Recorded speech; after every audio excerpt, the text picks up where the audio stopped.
මේ සෝමපාල සෙනරත්න තල්ලු ක්‍රීඩාංගන පරිසරයට පැමිණීම ගැනම සභාපතිතුමන් ඇතුළු නිලධාරීන් සියලු දෙනාම වෙනුවෙන් මම බොහොම ස්තුතිවන්ත වෙනවා. ඉතින් මේ මතකය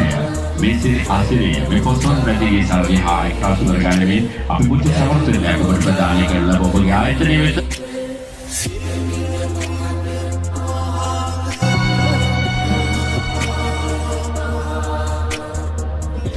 ඉතින් අපි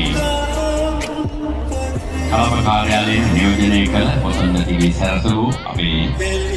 සියලු දෙනාට නිලධාරීන් සියලු දෙනාට බොහොම ස්තුතිවන්ත වෙනවා. ඉතින් අපි මේ සමර්ථනය ප්‍රදානය කරන්න මම බොහොම ගෞරවයෙන් සිටින්නේ